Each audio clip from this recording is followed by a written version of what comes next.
And now, time for that discussion. Your dietary habits can promote or protect you against cancer. The link between cancer and diet continues to be mysterious. Much research has been pointed towards certain foods and nutrients that may help prevent or conversely contribute to certain types of cancer.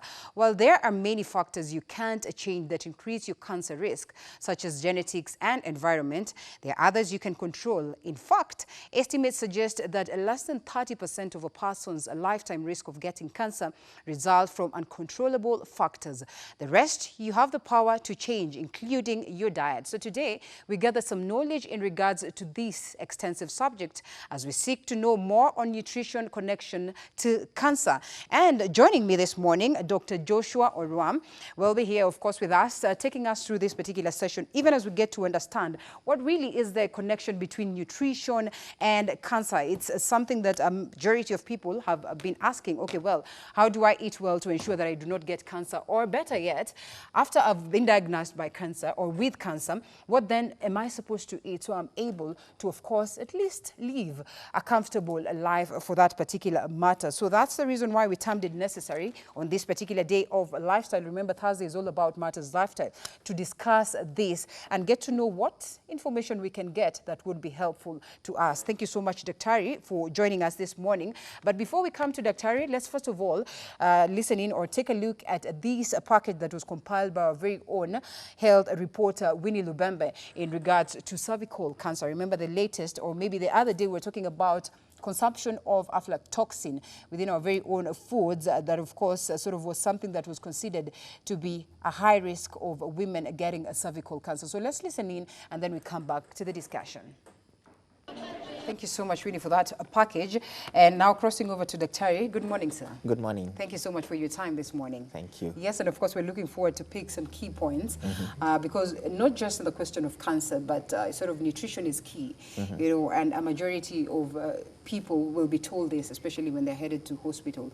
Every other time you're diagnosed with a certain sort of disease or a condition, and even before it gets to that point of diagnosis, there's always that aspect where you'll be told it's important that, of course, you seek advices from, you know, nutritionists and also just get to have your nutrition right.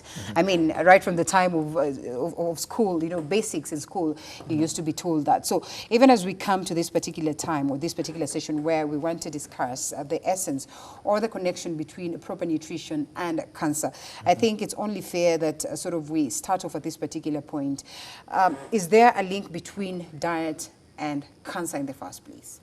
Yes, there is a link that has been observed in research, and cancer nutrition research is not very straightforward, unfortunately, but with the evidence we have, there are at least some things we can say with enough confidence that eating this particular kind of diet puts you at a higher risk of getting cancers, and avoiding some things reduces your risk of getting these cancers. And one would be curious, when we're saying eating, then do we mean eating in excess, or it doesn't really matter? But before you answer that, let's just first of all take a breather, and I think that will be the first question I'll be coming on board with after this. It's important that you also interact with us. #NewDayKE, the SMS short code 40920. It's all about a question of lifestyle this Thursday morning, and also the numbers to call scrolling down on your screen. Let's get to hear what you have to say in regards to the same as we proceed. All right, so welcome back to the broadcast, still on this conversation that is ongoing. And of course, before we get to that aspect of cervical cancer, because then we realize that it's that week where, of course, we have that awareness and sensitization. And I think ladies out there should be sensitized to go for screening and these checkups. Let's first of all go back to the question that we had left at, you know, when we were going for break. And in regards to the foods that we were talking about, and at some point in time, you know, there are times when you're told that, yes, when you take this, you're likely to sort of get cancer. You stand, you know, a high risk. But then one would ask, is it in the aspect of how much you eat, or it's just direct and outright that if you take this, no matter how the portion, you know, you're likely to increase your chances of cancer or high chances of cancer? I would say it's both in the quality and quantity of what you eat. Okay. In terms of quality, it depends on the nutrient compositions.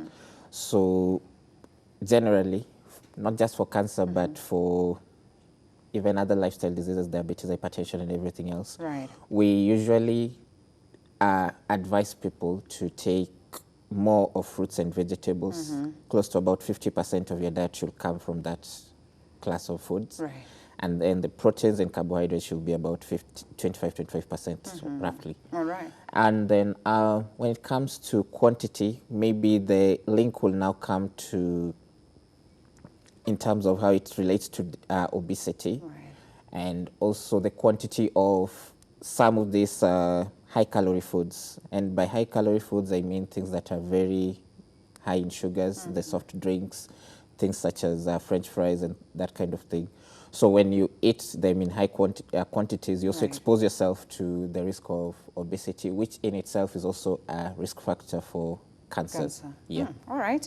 Okay, so that is in the aspect of you preventing yourself anyway. As always we say, it's important that we deal with this at the level of prevention. But then there are times where it has crossed the bridge to the other end where officially you've been diagnosed with a sort of cancer. Before we come to that aspect and understand the kinds of foods that such individuals should take, let's first of all take a look at this week as we celebrate cervical cancer. And according to what my reporter, who of course has reported, there's that aspect where about approximately 9 women die of cervical cancer on a daily basis. That is again also according to the studies that have been conducted. And making it the most sort of deadly sort of kind of cancer or non-communicable disease as it stands today. Even as we celebrate this week, what strides have we made as a people? The latest, of course, we heard of the fact that we've introduced this, sort of vaccine that is introduced to young girls at the age of 10, yeah. moving up. And a majority of people have not welcomed this, or not really a majority, but a section of people have not welcomed this. What do you make of it? And moving forward, how do we get to that point where we can zero this? So when it comes to cervical cancer, I think the vaccine is actually a game changer for us. In the places where it has been used, particularly in a place like Australia where they started using it in 2007, there's actually some hope that they could be perhaps the first country to eradicate cervical cancer. So cervical cancer, by and large, is actually a preventable disease, and perhaps the only cancer we still have a vaccine for at this point in our history.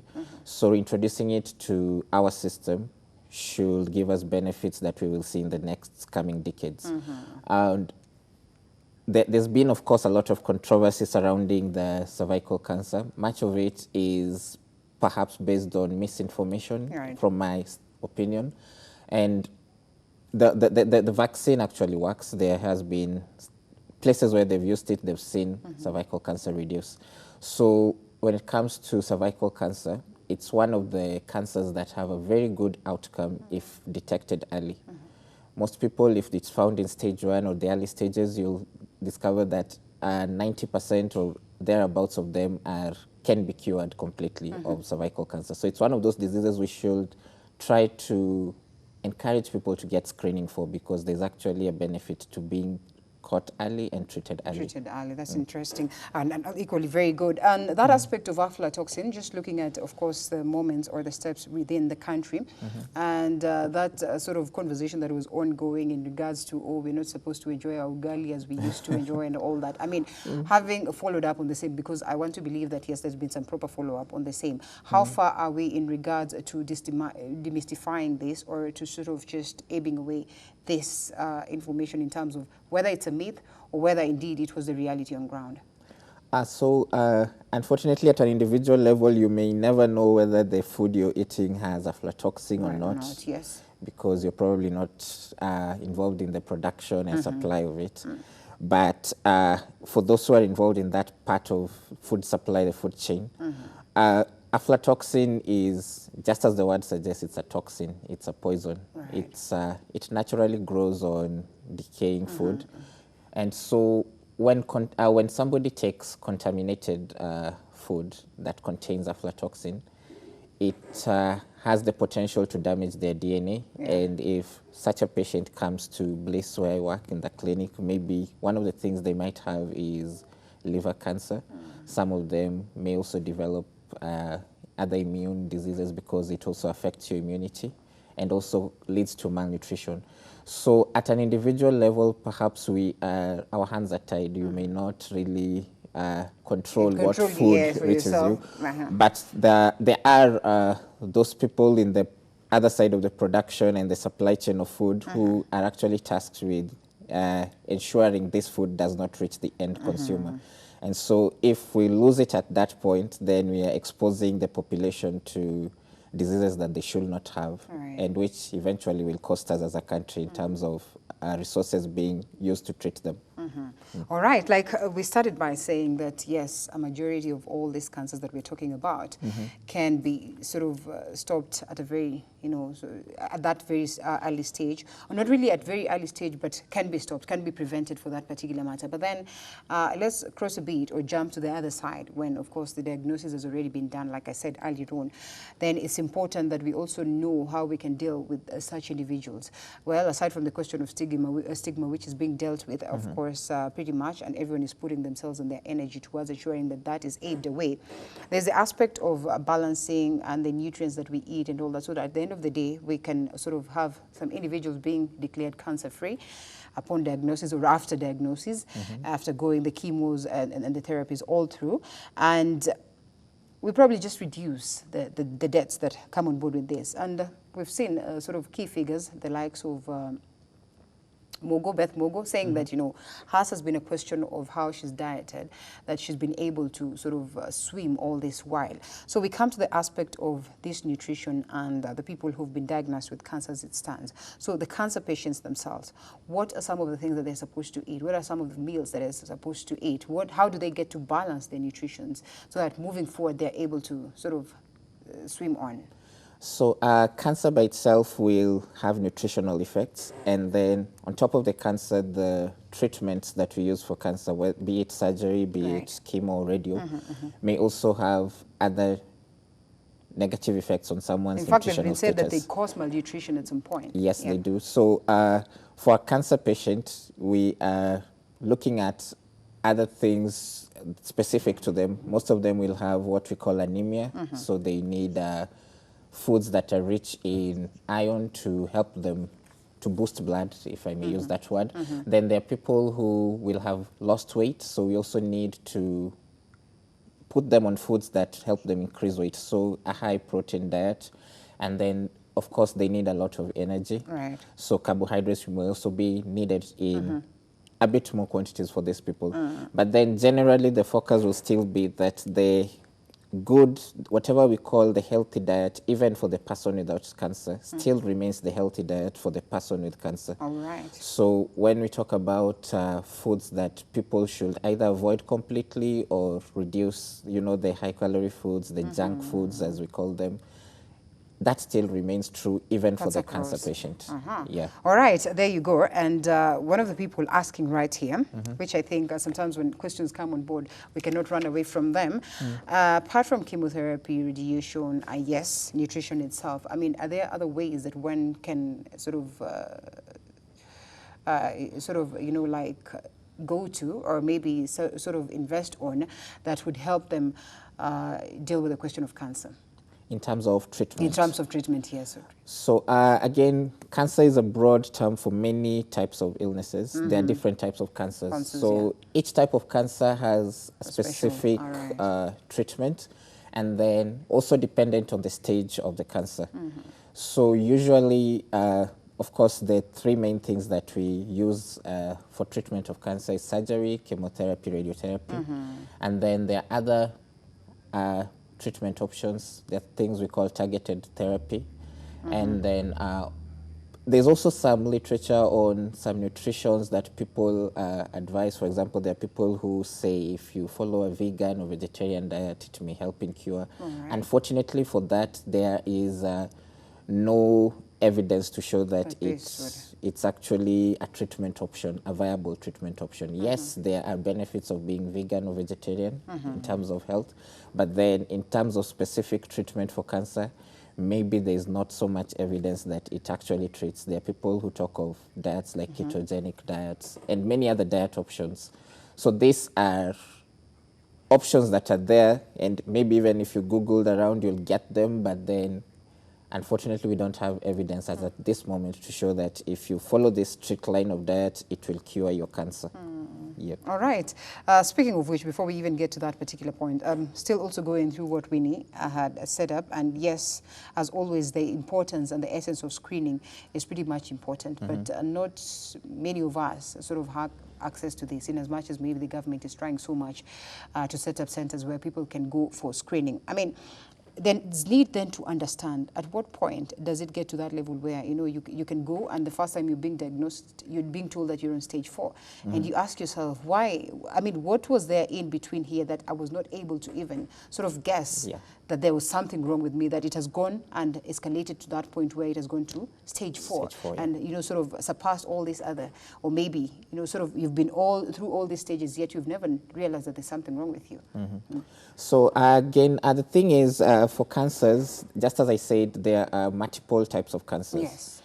And the difficulty in diagnosis at times is that some cancers mimic some common illnesses. Okay. So you may find someone who comes to the Bliss clinic where I work, and they've come with, let's say they're saying they have some pain in their tummy.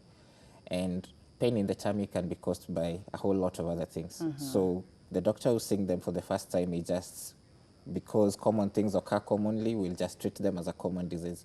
But then this patient may visit other hospitals and still be treated as if it's a common thing, only for it to be discovered 3-5 years later that it was actually cancer, or perhaps headache or something like that. So that is part of the reason why many patients find themselves diagnosed late, because a lot of cancers do not come with very specific symptoms. They come with symptoms that look like many other things. But that aside, again, there are cancers that are very aggressive, that even if it were diagnosed very early, within a very short time, it has already spread rapidly. Okay. So some of those cancers, perhaps like pancreatic cancer, some liver cancers, they are that type of cancer. So even if it were diagnosed early, the time between diagnosis and the time it spreads is very short. So for such people, again, you may find that you find them at the later stages. Then for many other cancers, there are no screening methods, again, unfortunately. So we can't even screen it earlier.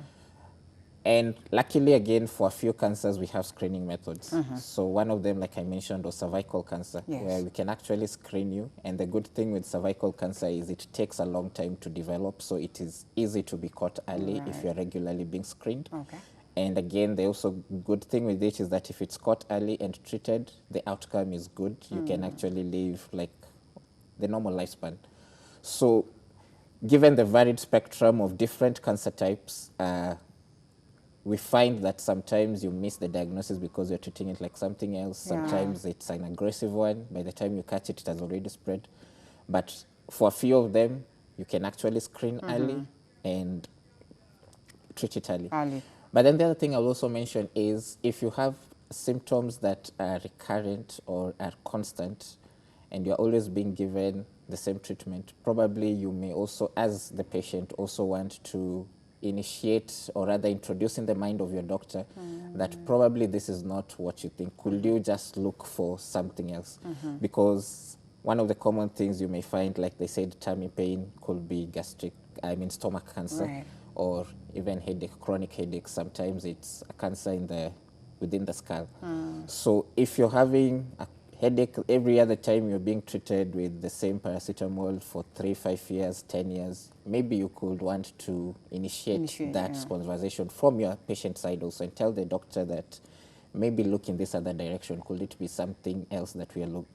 And sometimes, yes, as the doctor, I don't have the benefit of all the knowledge. Sometimes it comes from the patient. When the patient suggests something, I actually listen to my patient and say, because they're the ones who have their body 24/7, so they know when something is actually not right. It's about time. It's maybe we should also take them seriously. And speaking of symptoms, sometimes there are others that are not even painful. You know, like you just find a lump growing somewhere in part of your bodies, and you probably just look at it as though it's something that is just going to ebb away with time, only to realize that it does not. And you talked about screening, which is very important, which is actually the talk of the town today. Like every other time you're told, you know what, go out there and screen. Why do you suppose then that there's been that slow reception of the same? That yes, in as much as you're told that screening is free, in as much as you're told that yes, the next center you go to, you'll get free screening. People rarely do that. What could be informing this? Ignorance or just what exactly? Maybe I don't have one answer for it, but I would think perhaps part of it is human behavior. Most of the time, we do not want to go to hospital Right. unless it is necessary, unless you have pain or bleeding. So you may just have a swelling, and because it's not bothering you, you continue with it. So that perhaps contributes to it. Another thing would be the lack of resources, because in some places you may actually find that you don't have a hospital that has the screening capacity. And so even if you wanted to be screened, you may not find this person to screen you or the equipment to screen you.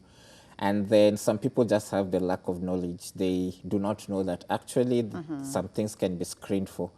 But by and large, I think it's the reluctance on many of us to want to seek healthcare. So many times when a patient comes to the clinic, in my clinic, you see the thing that they will come with is when it is a bother to them.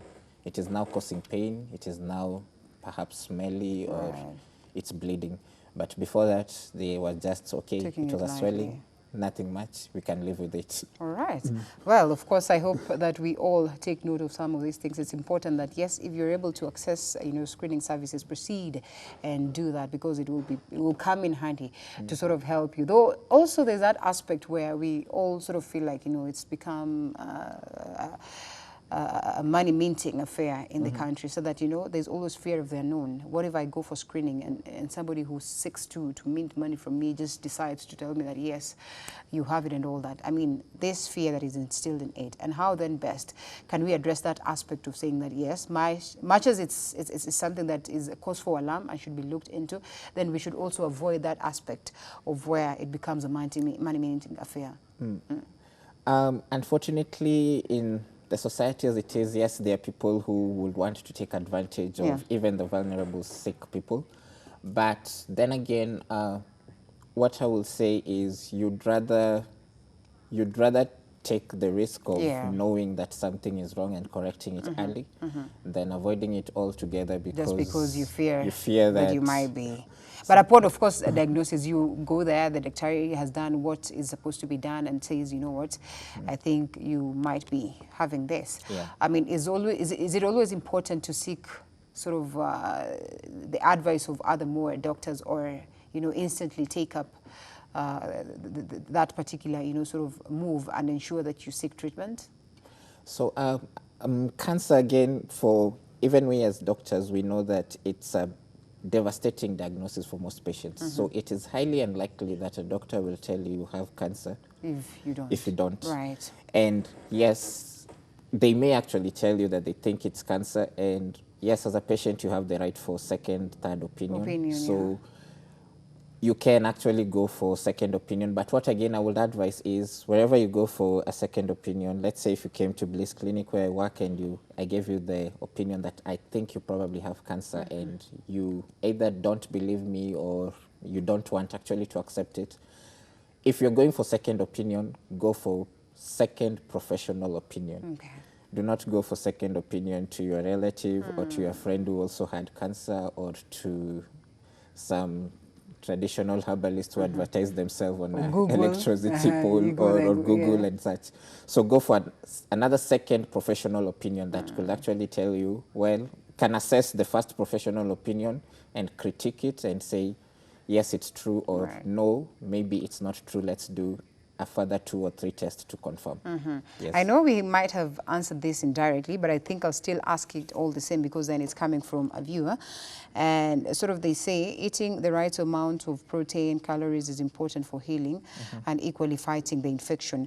And sort of, just having enough food is equally as good. So how do you get to balance some of these things? Do you seek professional advice or nutritional advice, or how exactly do you just get to know that these are the right portions? Because then again, sometimes you can do them in excess while you are thinking that you're doing the right thing. And equally, I'll couple that question with this. What then would be the foods that would kill cancer, much as we're saying that we have different ones, and different ones would be killed by different types of foods? So I would say when it comes to food, yes, there's room for professional nutritional advice. You can seek that. Many people cannot afford to go to a nutritionist, or cannot even access a nutritionist. But generally what we advise, if you assume your plate is circular, then just think of half of it being filled with fruits and vegetables. Then the remaining half, divide it almost in equal portions Yeah. of a starch, maybe ugali, chapati, rice, whatever, then the protein. If you do that, then that would be generally good enough for you at the home level. And the second thing is diversify your food options. Right. So by diversification, I mean if today you ate ugali, skuma, and nyama, you should not eat that from Monday to Monday. Monday, okay. Tomorrow look for a different vegetable, maybe the cabbage or the managu. The other day look for a different starch. Should it be chapati or rice or whatever? So diversify your food. And then lastly, do everything in moderation. In moderation, we mean do not eat excess, do not eat too little. You know, there are people who want to lose weight and maybe let's say you're 120, you want to shed 20 kilograms in 2 months. That will definitely have its effects on your body. Right. So if you want to do that, maybe they may restrict themselves to 1 meal in a day or even half a meal if there's something like that in a day. That will be very negative on your body. So if you're doing anything, do it in moderation. So do not eat too much, do not eat too little. Yeah, so those are just general principles that could help you at the home level. Yes, almost at the standard level, Yeah. of course, of nutrition. We touched on this aspect of saying that, yes, sometimes the processes, the chemo or the radio, would sort of get you to a point where you're malnutritioned. And even worse, they might get to a point whereby they affect the taste, smell, appetite, and the ability to just take enough food or absorb the nutrients from food. So how then do you get to balance this? How then do you get to ensure that, yes, you equally get the proper nutrients, you're able to have a chance of having food? Because then if they affect you to that particular point, then it becomes also a battle, because as you are undergoing treatment, it's equally important that you balance this with what you're taking or with the food that you're taking. So treatment for cancer is usually, I would say, not a one-man show. You don't have just one doctor. You don't have, of course, even you as a patient, you'll have a lot of advice coming from all sources. Yeah. From Google, from relatives, from YouTube videos and everything. So when it comes to this patient who is also having trouble with their appetite, or probably they're also vomiting and they are struggling to eat, and at the same time the treatment itself is also taking a toll on their nutrition, usually we will bring on board, for this person, they actually need now professional nutritionists and dietitians to help them through the journey. And sometimes you may actually even need medication to stay the adverse effects of the treatment. So sometimes you may need some drugs to help you stop vomiting. You may need some drugs to help you with Multivitamins to help you appetite, or even some supplements to supplement those nutrients you're not getting enough of from your nutrition. Yeah, so for that person, they need treatment from all angles. All right, just a reminder, which is key and very much important. And I think that's the reason why, I mean, it's very important that we have this particular show. The essence and importance, of nutrition and cancer prevention. I mean, if you speak to the person watching us this morning, what would you tell them about the question of balancing nutrition, balancing food, so that moving forward, you're able to save yourself from, this sort of future occurrences? So, if I speak to that person, I would tell them that, number one, even before you get the cancer, healthy nutrition is healthy nutrition for both the patient or the non-sick person. So do not wait until you get cancer, do not wait until you get diabetes, do not wait until you get hypertension to start asking yourself, what should I eat? Do not wait until you get to that point. But even if you've gotten to that point, it's still an important question for all of us to ask. Remember, as we started, we said that about 60–70% of cancers can actually be prevented from lifestyle issues. So if we all did the right thing in terms of nutrition alone, many of us will not end up with cancers and a lot of other diseases. So that is the number one advice I will tell people. Don't wait until you get sick to start asking yourself, how do I eat? Or how should I exercise, and such kind of things. Do it before you get there. All right.